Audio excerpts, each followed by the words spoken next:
The fire burned low in the center of our camp, its orange glow flickering against the packed earth walls of the Roman marching fort. I remember that night clearly because the wind was soft, the sky was clear, and the war felt very far away for a few quiet hours. My name is Sextus Varius, a soldier of Rome, and at that time I served in a legion stationed in northern Italia during the long war against Carthage. It was the winter following Hannibal's crossing of the Alps, though when I first heard the rumors, I scarcely believed them. Mountains like that seemed impossible for an army to cross. Yet Hannibal had done it, and ever since, the war had crept slowly down the Italian peninsula like a storm that would not leave. Life in the legion was not always the chaos people imagine when they think of war. In truth, most days were filled with routine, and that routine became the rhythm of our lives. We woke before sunrise when the horn sounded. The cold of the early morning air often clung to our armor and tunics, especially during the northern campaigns. Each man rolled his cloak, secured his equipment, and prepared for inspection. A Roman soldier carried much: shield, helmet, sword, dagger, 2 heavy pila, rations, tools for digging, and cooking gear. Some men joked that the true enemy of Rome was not Carthage but the weight of our own packs. After inspection, we often drilled. Even when no battle seemed near, the centurions insisted on practice. They said discipline was the strength of Rome, stronger even than our weapons. We trained with wooden swords heavier than the real gladius and struck at wooden posts planted into the ground. The posts stood like silent enemies, and we practiced the same motions again and again: shield forward, short stab with the blade, step back, guard high. Our instructors reminded us constantly that Roman swords were meant for stabbing, not wild slashing like the warriors of Iberia or Gaul. A precise thrust beneath a rib or into the belly ended a fight quickly. After drill came the work that truly defined a Roman army: building camp. Even when we marched only a short distance, we constructed a fortified camp before resting. Each soldier knew his role. Some dug trenches around the perimeter, while others raised the earthen rampart. Wooden stakes were placed along the top to create a defensive wall. The camp gates faced the cardinal directions, and the streets inside followed strict order. At the center stood the commander's tent and the standards of the legion. This careful planning meant that every Roman camp, whether in Italy, Spain, or Africa, looked nearly the same. It gave us a strange comfort to know that even in foreign lands the structure of Rome followed us. When the work ended, daily life slowed to a quieter pace. Fires were lit and cooking began. Our meals were simple. Most often we ate pulse, a thick porridge made from grain, sometimes flavored with herbs or bits of cheese. On better days we received bread baked in the camp ovens and salted pork from the supply wagons. Wine diluted with water was common, though the quality varied greatly depending on what the quartermasters had managed to acquire. Some men grumbled about the food, but hunger usually ended those complaints that I often sat with a small group of soldiers from my century. Among them was Gaius Livius, a farmer's son from Latium who had joined the army the same year I did. Gaius had a quiet way about him, and he preferred to listen rather than speak. Yet when he did talk, his words were thoughtful.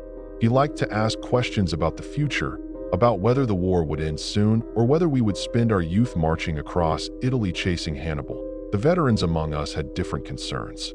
Many of them had served during earlier wars against Carthage, particularly in Sicily during the First Punic War. They told stories of long sieges, of naval battles on the Mediterranean, and of the strange lands across the sea. From them, we learned that Carthage was not a weak enemy. It was a wealthy trading empire with soldiers drawn from many regions: Africans, Iberians, Numidians, and Gauls. Hannibal himself, they said, had spent years in Spain building an army loyal to him. During quiet evenings, the talk sometimes drifted toward Hannibal's elephants.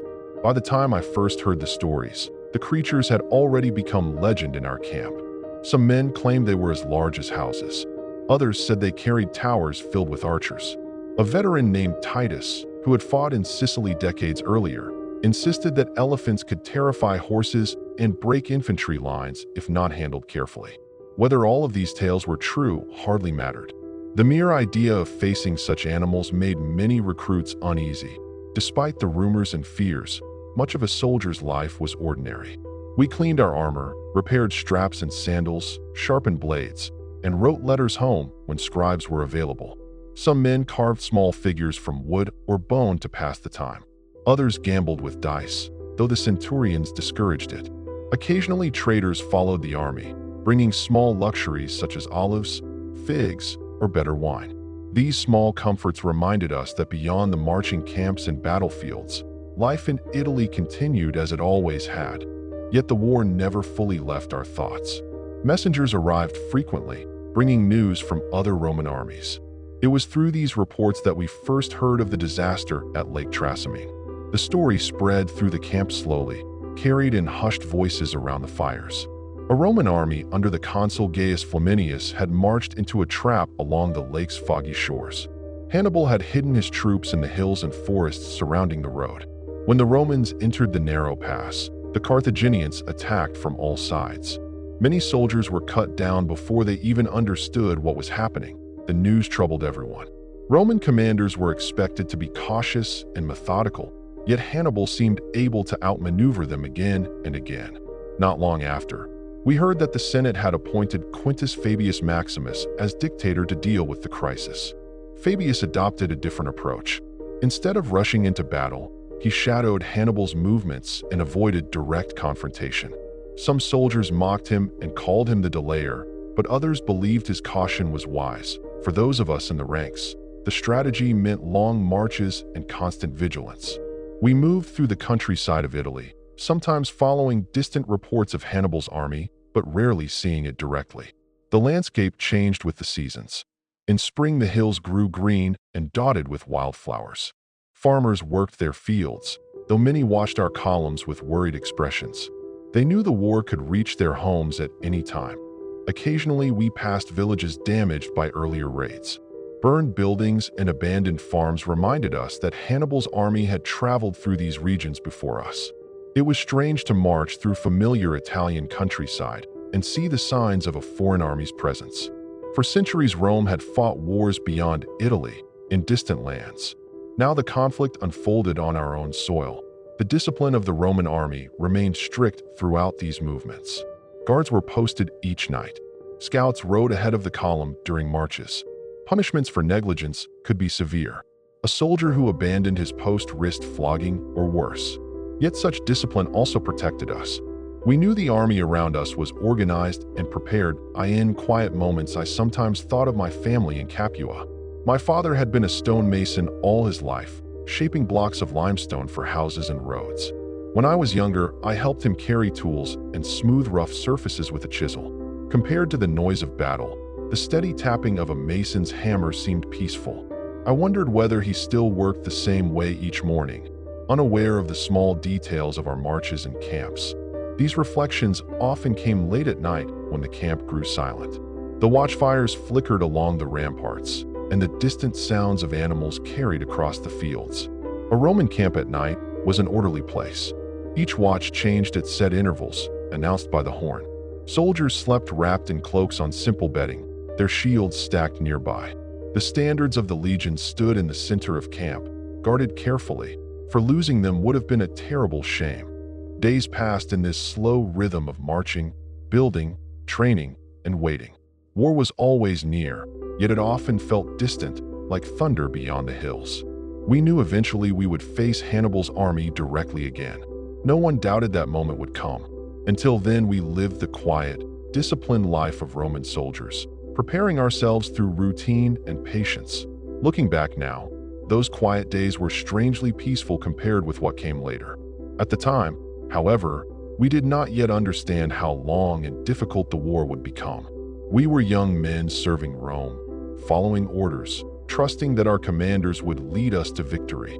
And somewhere beyond the hills of Italy, Hannibal marched with his army, planning his next move in a war that would test the strength and endurance of Rome itself. The summer when everything changed began quietly. For months, our lives had followed the same steady rhythm of marching, building camps, and waiting for news. The countryside of southern Italy was warm and golden under the sun, with long fields of grain rippling in the wind. Farmers still worked their land despite the war, though they watched every passing column of soldiers with unease. The war had already touched many towns, and everyone knew that where armies traveled, hardship followed. By this time, the name Hannibal Barca was spoken with a mixture of anger and reluctant respect among Roman soldiers. Stories of his victories had spread across Italy. Some men cursed him openly, while others simply shook their heads and wondered how one commander could defeat so many Roman armies. Yet Rome was not a city that accepted defeat easily. In the year when the consuls Lucius Aemilius Paulus and Gaius Terentius Varro took command, the Senate resolved to gather a massive army to face Hannibal directly. Legions were called from across the Republic. Allied soldiers from Italian communities joined them. By the time the army assembled, it was said to be the largest Rome had ever placed in the field. I remember the first day I saw the full force of that army. We had marched for several days to join the gathering troops near the plains of Apulia. As we approached, the dust of thousands of marching feet hung in the air like a pale cloud. Lines of soldiers stretched across the countryside. Standards marked the position of each legion, and the sound of hammering echoed as camps were expanded to hold the enormous number of a young soldier like me. It felt as though all of Rome had come to war at once. Some men spoke confidently that such an army could crush Hannibal at last. Others were quieter. Many of the veterans had already fought against him before and knew that numbers alone did not guarantee victory. The daily life of the army continued even with so many soldiers gathered together. Each morning began with the familiar sound of horns and shouted orders. Camps had to be maintained, equipment repaired, and rations distributed. With such a large force, supply became a constant concern. Wagons arrived carrying grain, dried meat, and wine. Quartermasters carefully counted every sack, ensuring that the army could continue its march. Cooking fires dotted the camp each evening like a field of stars. With so many soldiers present, the camp stretched farther than I could walk in a single evening. Everywhere men sat in small groups, eating their meals and discussing the coming battle. My friend Gaius often sat beside me near the edge of our sentries' tents. We shared our rations as the sun set and the air cooled. One evening, he spoke quietly while staring at the distant hills. "Do you think Hannibal fears this army?" he asked. I considered the question for a moment. "I think he understands it," I said. Gaius nodded slowly. "That may be worse." Despite the tension, many ordinary routines continued. Soldiers sharpened their gladii against small whetstones. Leather straps were repaired with careful stitching. Helmets were polished with oil and cloth. A Roman soldier depended on his equipment, and neglecting it could mean death in battle. Training also continued, though space within the crowded camp was limited. Centurions led small groups outside the walls to practice formations. We drilled the familiar movements, locking shields, stepping forward together, maintaining the line even under pressure. The centurions reminded us that discipline mattered more than individual bravery. Roman tactics relied on order. Each man had to trust the soldier beside him. In the evenings, the camp sometimes grew quieter than usual. Perhaps it was because so many of us sensed that something important was approaching. Rumors spread that Hannibal had positioned his army near the town of Cannae, where Roman grain supplies were stored. Controlling that area meant controlling food for much of the region. Soon the order came to march. The morning we left camp began before sunrise. The air carried the warmth of summer, though the ground still held traces of the night's coolness. Columns formed along the roads, standards rising above the ranks. When the horns sounded, thousands of men began moving together across the dusty plains. Marching with such a large army was a slow process. The roads filled with soldiers, wagons, and animals carrying supplies. Dust clung to our sandals and drifted through the air until everything seemed covered in a pale brown haze. The land around us was open and flat compared with the hills of northern Italy. Low grasses and scattered shrubs stretched toward the horizon. The wide space made it easier for large armies to maneuver, though it also meant there were few places to hide. After several days of marching, we reached the region near Cannae. There we learned that Hannibal's army was already nearby. The camp we built that evening felt different from the others we had made throughout the war. The ramparts were raised quickly but carefully, and extra guards were posted along the walls. Scouts rode out constantly, returning with reports of Carthaginian movements. From the rampart, one could sometimes see dust rising in the distance where the enemy army moved. I climbed the earth wall late that night during my assigned watch. The stars shone clearly overhead, and the warm wind carried the faint smell of dry grass. Somewhere far across the plain, another line of watchfires flickered. That was Hannibal's camp, standing there in the darkness. I tried to imagine the men on the other side of the field. They came from many lands: Africa, Iberia, Gaul, and Numidia. They spoke different languages and fought with different weapons. Yet they were united by their loyalty to Hannibal that I wondered whether any of them were standing watch at that same moment, looking toward our camp and thinking similar thoughts. Morning came slowly. The horns sounded before the sun had fully risen, and the camp stirred to life. Soldiers gathered their equipment, ate what food they could, and formed into ranks. Officers moved along the lines giving instructions. The Roman army began to deploy across the plain, and I remember the heat building quickly as the sun climbed higher in the sky. The wind blew dust across the field, and the ground beneath our sandals felt dry and hard. In the distance, the Carthaginian army formed its own lines. Even from afar, their formation looked unusual. At the center stood infantry that appeared less heavily armored than the African soldiers positioned behind them. On the flanks were cavalry forces, including the famous Numidian riders known for their speed and skill. At the time, I did not understand the full meaning of this arrangement. Few of us did. Our commanders believed the sheer weight of the Roman infantry would push straight through Hannibal's center and break his line. As we waited for the signal to advance, the world seemed strangely quiet despite the thousands of men present. The distant flutter of standards and the clink of armor were the only sounds carried by the warm wind. Gaius stood beside me in the ranks, his shield resting against his shoulder. "After this battle," he said softly, "perhaps the war will finally turn." I hoped he was right. The horns sounded. The Roman army began to move forward at that moment, standing beneath the bright sun of southern Italy, surrounded by the largest army Rome had yet assembled. Many of us believed we were marching toward victory. We did not yet realize that the battle about to unfold would become one of the most famous and most terrible moments of the entire Second Punic War.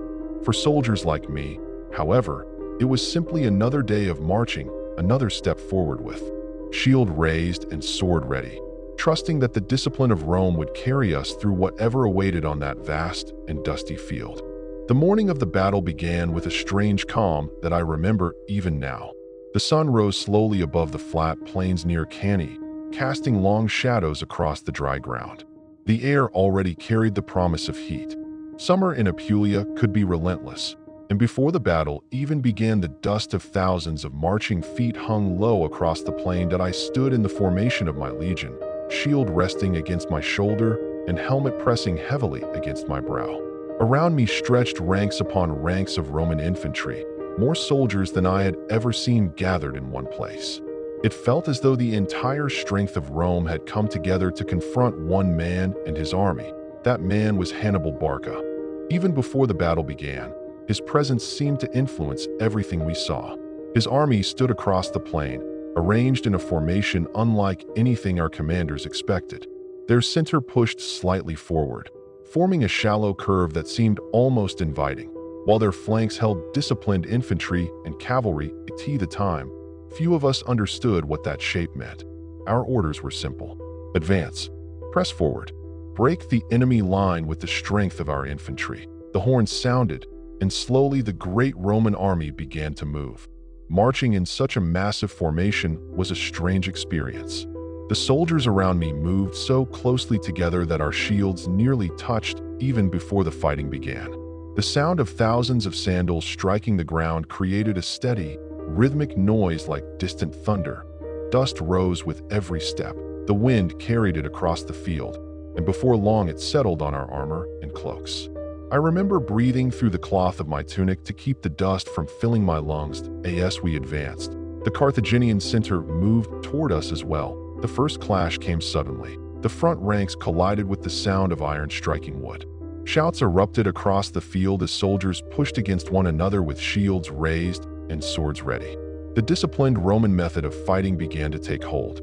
We moved forward steadily, pressing the enemy backward with the weight of our numbers. At first it seemed to work. The soldiers in the Carthaginian center slowly gave ground before us. They fought fiercely but began to bend under the pressure of the advancing Roman mass. From where I stood, it looked as though we were pushing them farther and farther back. Around me, the soldiers sensed this movement and pressed forward with renewed energy. "Forward!" the centurions shouted. I thrust my gladius forward again and again, feeling the impact through the shield as bodies pushed against us from all sides. The noise of battle filled the air, the clash of weapons, the cries of wounded men, the heavy breathing of soldiers struggling beneath armor and heat. Yet even as we pushed forward, something about the battle felt unusual. The enemy center did not break. Instead, it continued to bend inward, slowly forming a deeper curve. The Romans pressed into this curve without realizing what was happening around us. Our formation grew tighter as more soldiers pushed forward from behind. Soon I found myself packed so closely between other men that moving my arms freely became difficult. The pressure of bodies was constant. Shields pressed into my back while the enemy remained directly in front of me. In the chaos of battle, it was easy to focus only on what lay a few steps away. Very few of us could see the larger shape of the fight unfolding around us, far out on the flanks. However, events were moving quickly. The Carthaginian cavalry, including the swift Numidian riders, had engaged the Roman horsemen. Those battles were distant from our position, but the outcome would prove decisive. Hannibal's cavalry gradually overwhelmed the Roman riders and drove them from the field. Once free, those horsemen turned toward the rear of the Roman army. But within the dense mass of infantry where I stood, none of that was visible. All we knew was the slow forward pressure of the battle. The sun climbed higher.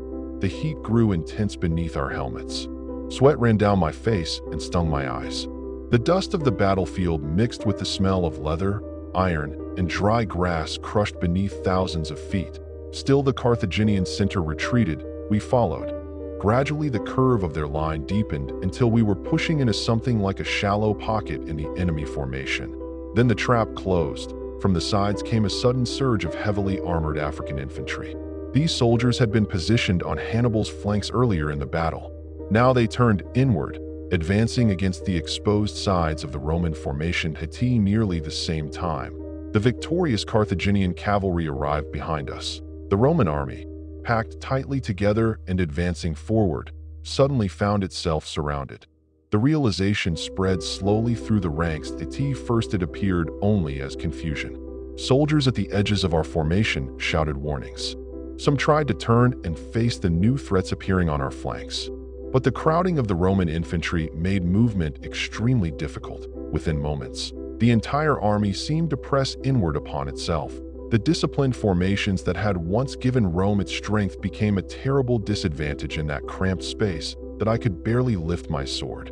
Men were pressed shoulder to shoulder, shield against shield. Some soldiers struggled simply to breathe as the mass of bodies tightened around them. The battle became something different than it was no longer a matter of advancing or retreating. Instead, it turned into a desperate struggle for space and survival. The Carthaginian soldiers fought around the edges of the Roman mass, striking into the crowded formation where our movements were limited. Those at the outer ranks bore the worst of the fighting, while those deeper within were trapped, unable to help or escape. The sun continued to burn overhead. Hours seemed to pass in a haze of dust and exhaustion. At the times I could barely see more than a few feet ahead of me. The noise of the battlefield blended into a constant roar, broken occasionally by the sharp commands of centurions trying desperately to restore order. Somewhere nearby, I heard Gaius shouting my name, though I could not see him through the packed ranks. Despite everything, many Roman soldiers continued to fight with determination. Discipline and training carried us forward even when hope seemed uncertain. But the reality of the situation grew clearer as the afternoon wore on. The Roman army had been caught in a vast encirclement. The battle that had begun with such confidence was turning into disaster. Historians would later describe this moment as one of the most brilliant tactical victories in the long history of warfare.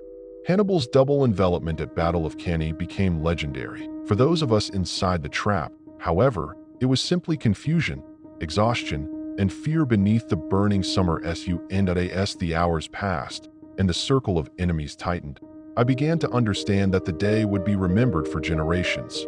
But at that moment, I was not thinking about history, I was thinking about survival. And somewhere in the crush of soldiers around me, I hoped that my friend Gaius was still alive as the long and terrible day at Cannae continued. By the time the sun stood high above the plains near Cannae, The battlefield had changed completely from the orderly lines that had marched forward that morning. What had once been a vast Roman formation had collapsed into a dense mass of soldiers struggling within a tightening circle of enemies. At first, the change had been difficult to understand. In battle, a man rarely sees more than what happens within a few steps of him. Dust fills the air, helmets narrow the field of vision, and the noise of thousands of voices makes it impossible to hear distant commands. But slowly the truth spread among us like a whisper carried through the crowd that we were surrounded. The Carthaginian army under Hannibal Barca had closed in from all sides. Their African infantry pressed against our flanks while cavalry sealed the rear. The Roman army, once confident and advancing, had become trapped within its own numbers. The pressure inside the formation was almost unbearable. Men stood so close together that even turning one's head required effort. Shields pressed against ribs and shoulders. The weight of armor and the heat of the sun made every breath feel heavy.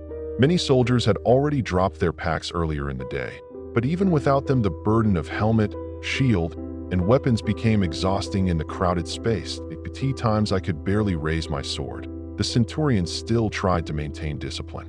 Their voices rose above the chaos as they called for the men to hold formation and keep their shields raised. Roman training was strong, and even in such confusion, many soldiers obeyed those commands. Yet the nature of the battle had changed. Instead of the clean lines and steady advances we practiced during drills, the fighting now happened in small bursts along the outer edges of the Roman mass. Carthaginian soldiers would strike, withdraw, and strike again, attacking the men trapped along the perimeter. Those of us deeper within the formation could hear the clash of weapons, but often could not see it clearly. The afternoon heat became relentless. Apulia in summer is not a gentle place. The wind carried warm air across the fields, and the dust stirred by thousands of feet clung to sweat and skin. My throat felt dry despite the water we had drunk earlier in the day. Many soldiers had already finished their small supplies of water, and there was no opportunity to refill them. Still, the battle continued. Occasionally, a surge of movement would ripple through the crowd as soldiers attempted to shift positions or push outward. But the density of men made coordinated action nearly impossible. The very strength that had brought Rome confidence that morning, its large infantry force, had become a disadvantage inside the trap Hannibal had prepared. From somewhere ahead, I heard a familiar voice, Sextus. It took several moments to locate the sound through the noise and confusion, but eventually I saw Gaius a short distance away. His helmet was pushed back slightly, and his face was streaked with dust and sweat. For a brief moment, relief washed over me. He was alive. We could not move toward each other because of the crowd, but we exchanged a small nod that said enough. In battle, even the smallest recognition could bring comfort. Around us, the soldiers continued to endure the slow pressure of the encirclement. Time passed in an uncertain way. Without clear signals or visible movement of the sun, it became difficult to judge how long we had been trapped within the Carthaginian ring. Some men believed hours had already passed. Others insisted the fighting had only just begun. What mattered more was the growing exhaustion. Armor that had seemed manageable in the morning now felt unbearably heavy. Arms trembled from holding shields in place for so long. Even the strongest soldiers struggled to maintain their stance. At the edges of the formation, the fighting remained intense. The African infantry, serving under Hannibal, were disciplined soldiers equipped with long spears and strong shields. Many of them had adopted Roman equipment taken from earlier battles in the war. This made their appearance even more unsettling. As their armor resembled our own, they attacked patiently, never rushing recklessly into the crowded Roman mass. Instead, they struck where gaps appeared and withdrew when resistance grew too strong. Beyond them, the Carthaginian cavalry continued to circle. Occasionally, the thunder of hooves could be heard as riders repositioned themselves around the battlefield. These horsemen ensured that any attempt to break through the encirclement would be met immediately. The situation had become grim. Yet Roman soldiers were known for their stubborn determination. Even in desperate circumstances, many refused to surrender or abandon their comrades. The training drilled into us during endless days of practice guided our actions almost automatically. Shield up, guard the man beside you, strike when the opportunity appears. Repeat. Somewhere deeper in the formation, a group of officers attempted to reorganize the troops. Commands were passed through the crowd as best they could be, though many were lost before reaching the outer ranks. The sun slowly began its descent toward the western horizon. The light shifted slightly, casting longer shadows across the field. Dust hung thick in the air, glowing faintly in the sunlight. From my position within the formation, I could see little of the surrounding landscape anymore. The wide plains that had seemed so open in the morning were now hidden behind walls of soldiers and swirling dust. What remained clear was the realization that the battle was far from over. Many Roman soldiers still stood, still fought, and still hoped for some chance to break the encirclement. Perhaps reinforcements might appear. Perhaps the Carthaginian lines might weaken. Hope is a powerful force in battle, but as the afternoon wore on, the circle around us tightened further. The events unfolding that day would later become one of the most studied battles in the history of warfare. Scholars would examine the tactics used by Hannibal and marvel at the precision of the double envelopment that trapped the Roman army during the Second Punic War. For those of us inside the formation, however, the experience was far simpler and far more immediate. We were tired soldiers standing shoulder to shoulder beneath the hot Italian sun, surrounded by enemies and unsure what the next hour would bring. As the shadows lengthened across the plain of Cannae, the long and difficult day continued. And the fate of thousands of Roman soldiers, including myself and my friend Gaius, remained uncertain within the tightening ring of Hannibal's army. As the afternoon slowly gave way to evening on the plains near Cannae, the light began to soften, though the heat still lingered in the air. The dust that had hung above the battlefield all day now glowed faintly in the lowering sun. It drifted across the crowded mass of soldiers like a thin veil, settling on helmets and shields until everything appeared coated in the same dull color of earth.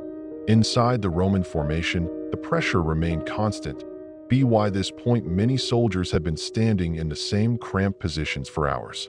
Arms trembled from the effort of holding shields in place. Legs ached from the strain of balancing an armor while barely able to move. Even breathing felt difficult at times, as the air inside the packed formation grew warm and heavy. The battle no longer resembled the clean, ordered clashes we had practiced during training. Instead, it had become something slower and more exhausting. The Carthaginian soldiers surrounding us advanced carefully, tightening the ring little by little. Their movements were deliberate, patient. They did not rush forward recklessly, because they did not need to. The trap had already been set.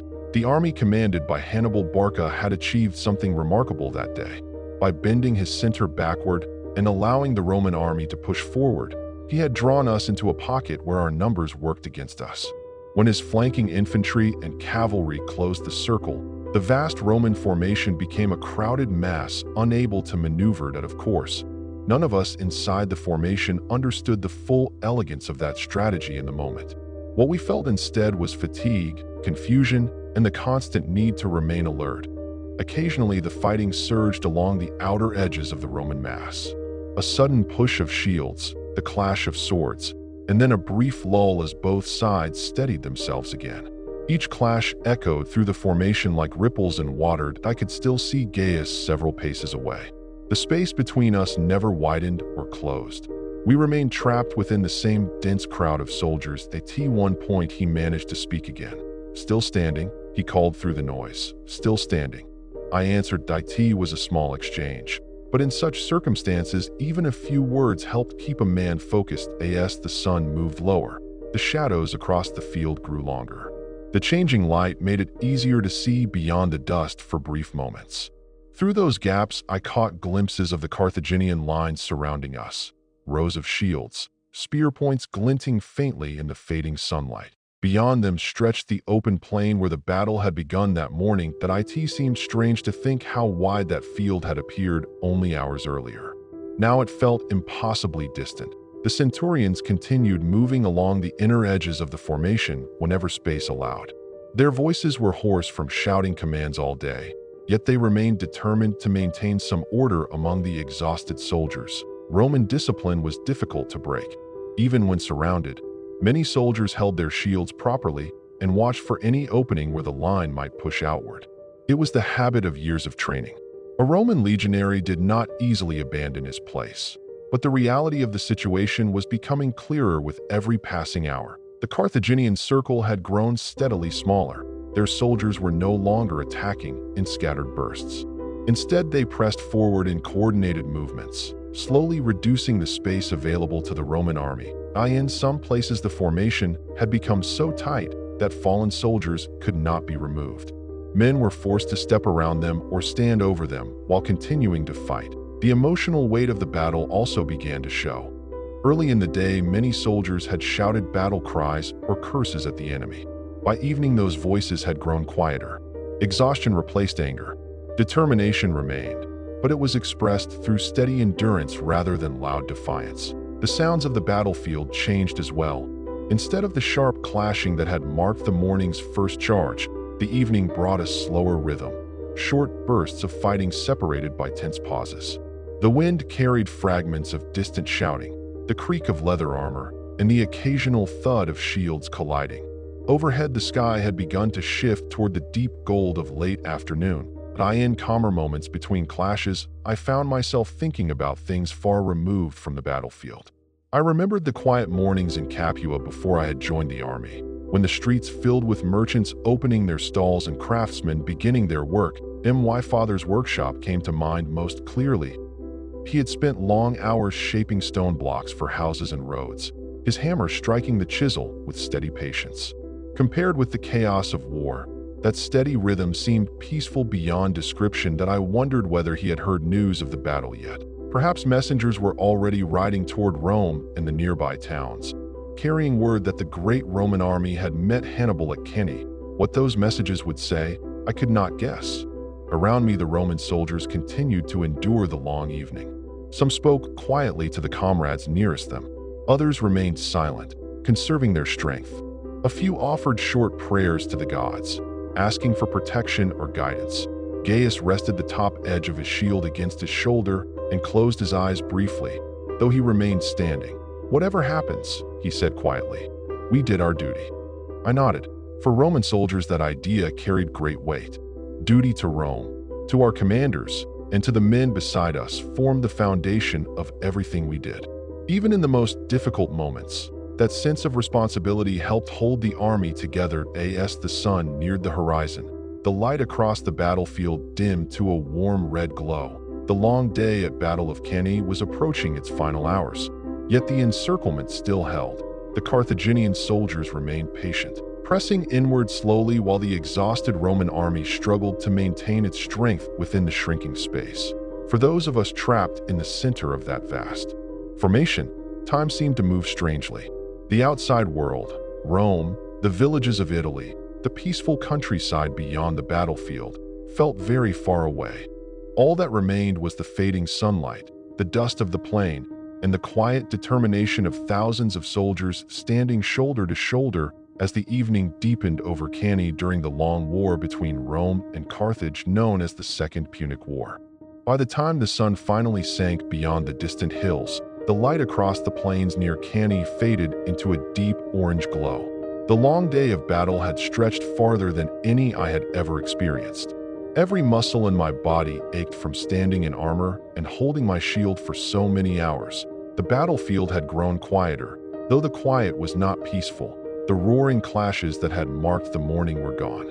In their place came scattered sounds carried by the evening wind, distant voices, the movement of soldiers shifting position, and the occasional clash of weapons where fighting still continued along the edges of the Roman formation. Inside the encirclement, exhaustion weighed heavily on everyone. Many soldiers had lost the strength even to speak. They stood silently, leaning slightly against their shields, conserving whatever energy remained. The heat of the day had drained us, and the dust still clung to our skin and armor. The trap laid by Hannibal Barca had worked exactly as he intended. The Roman army had been compressed slowly throughout the afternoon. What had once been a vast formation stretching across the plain was now reduced to a crowded mass of men surrounded on every side. As darkness approached, the pressure from the Carthaginian lines eased slightly. Their soldiers no longer advanced as aggressively as before. Instead, they held their positions, watching carefully while the exhausted Romans remained trapped within the circle. But it was clear they had no reason to rush. The day had already decided much of the battle's outcome. In the dimming light, I could still see Gaius nearby. His posture had changed slightly since morning. Like many of us, he now rested more weight against his shield as he stood. "Still with us?" he said quietly when he noticed me looking. "Still here," I replied. The words were simple, but they carried meaning. Many soldiers had begun the day together who were no longer standing by evening. Around us, the Roman officers attempted to restore some order to the remaining troops. Small groups of soldiers were reorganized where possible. Messengers moved slowly through the crowded formation, passing instructions between units. One of the goals was clear. Some commanders believed that under cover of darkness, it might be possible for small groups to break through the surrounding lines. The Carthaginian army had fought all day as well. Perhaps there would be gaps in the encirclement once night fully arrived. The idea spread quietly through the trapped soldiers. No one spoke of it loudly, but many began watching the outer edges of the formation more carefully. The sky above us darkened slowly. The red glow of sunset faded into deep blue, and the first stars appeared overhead. Without the harsh brightness of the sun, the dust settled slightly, and the air felt cooler. For the first time since morning, the battlefield became somewhat easier to breathe in. Yet the scene around us remained difficult to comprehend. Bodies lay scattered across the plain where the earlier fighting had taken place. Broken shields and discarded weapons dotted the ground. In the fading light, the shapes of fallen soldiers could be seen lying between the lines. War often appears glorious in stories told far from the battlefield. Standing there that evening, however, the reality felt very different. It was simply a field filled with tired men, many of whom had spent the entire day struggling to survive. Not long after darkness fully settled, movement began among some of the Roman groups near the edges of the encirclement. Small clusters of soldiers attempted to slip outward through narrow gaps between the Carthaginian lines. These efforts were dangerous, but they offered the only chance of escape. From where I stood, I could see one such attempt unfold that a group of perhaps 20 Roman soldiers pushed suddenly toward a section of the enemy line where the spacing appeared slightly wider. The clash of weapons erupted briefly as they forced their way through. In the darkness, it was difficult to see exactly what happened next. Some of them may have escaped. Others may not have.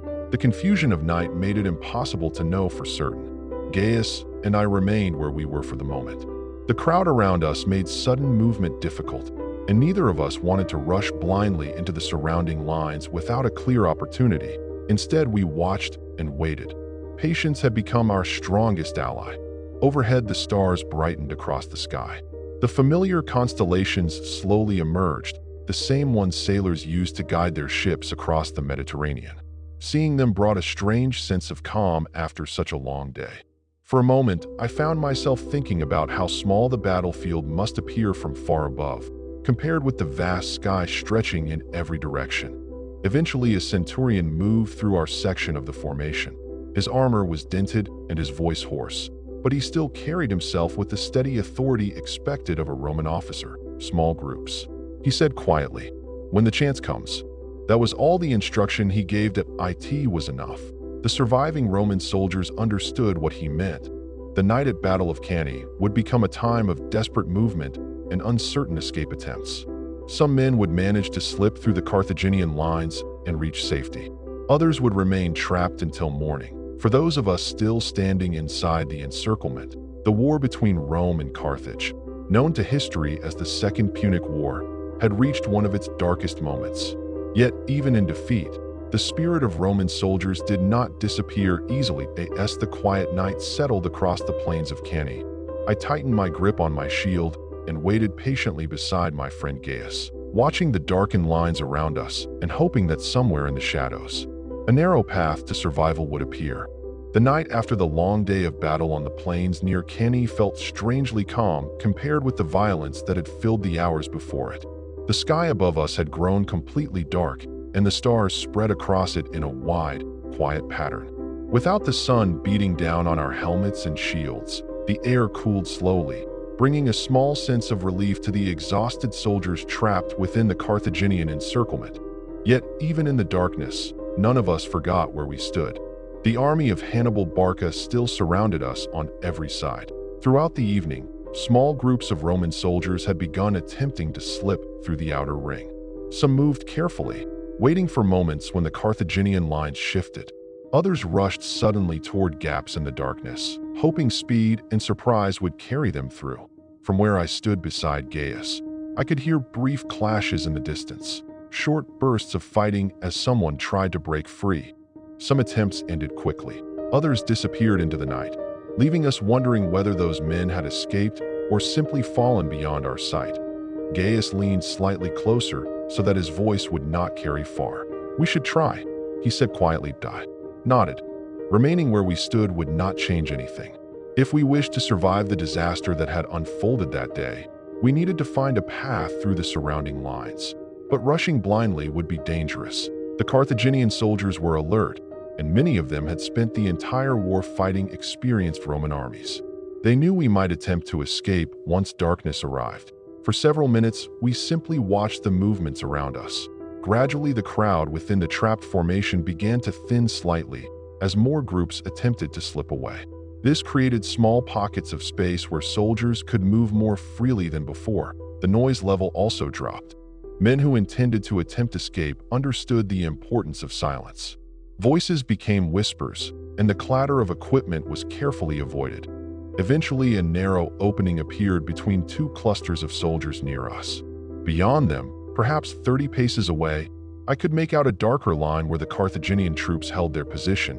Between those lines lay the uncertain ground we needed to cross. Gaius looked at me and gave a small nod. "Now," he said. That we moved slowly at first. There was no running, no sudden movement. Instead, we slipped carefully through the scattered Roman soldiers ahead of us, keeping our shields close to our bodies to avoid making noise. The battlefield at night felt completely different from the daytime struggle. Without the roar of thousands of voices, every small sound seemed louder. The rustle of grass beneath sandals, the creak of leather straps, even the quiet breathing of nearby soldiers stood out clearly in the still air. We passed several fallen shields and broken spears lying where they had been dropped earlier in the day. The dust of the battlefield had settled somewhat, leaving the ground easier to see beneath the starlight. Step by step, we moved closer to the outer edge of the encirclement. Ahead of us, the shapes of Carthaginian soldiers became clearer. They stood in small groups, watching the dark field around them. Some leaned on their shields while others held spears upright against the ground. Even after such a long day of battle, they remained vigilant. We slowed further to this distance. Even a careless movement might draw attention. For a moment, we crouched behind the body of a fallen horse, using its shadow for cover while we studied the line ahead. A small gap existed between two groups of guards where the spacing appeared slightly wider. It was not a large opening, but it might be enough. Gaius whispered again, straight through. "Quiet." I adjusted my grip on my shield and took a slow breath. Then we moved. The distance across the open ground felt longer than it truly was. Each step required careful placement to avoid loose stones or broken equipment that might produce noise. Halfway across the space, I heard one of the Carthaginian soldiers shift his position. For a moment, my heart pounded loudly enough that I feared he might hear it. But the guard simply turned his head briefly before returning his attention to the field ahead. We continued forward. When we reached the gap in the line, the moment of greatest danger arrived. Two Carthaginian soldiers stood only a few steps away on either side. In the dim light, they appeared tired, though still alert. Gaius moved first. He slipped between them quickly but quietly, keeping his shield angled so it would not brush against their spears. That I followed immediately behind. For a brief instant, I stood directly between those two guards. Then I stepped beyond them into the open darkness on the far side. That we did not stop moving. Only when we had placed several dozen paces between ourselves and the encirclement did we finally slow down.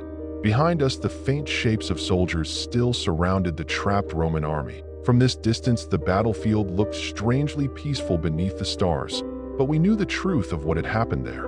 The events of that day at Battle of Cannae would echo throughout the Roman world. The scale of the defeats suffered by the Republic during the Second Punic War was something few could have imagined before the battle began. Yet despite the disaster, Rome itself still stood. Armies could be destroyed. Battles could be lost.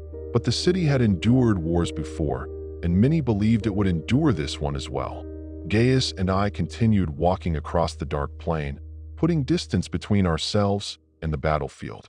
Other small groups of Roman survivors moved through the night as well, silent figures heading toward the distant safety of friendly territory. The war against Hannibal was far from over, and as we left the field of Cannae behind us beneath the quiet stars, I understood that our survival that night meant we would continue to serve Rome in the long struggle that still lay ahead.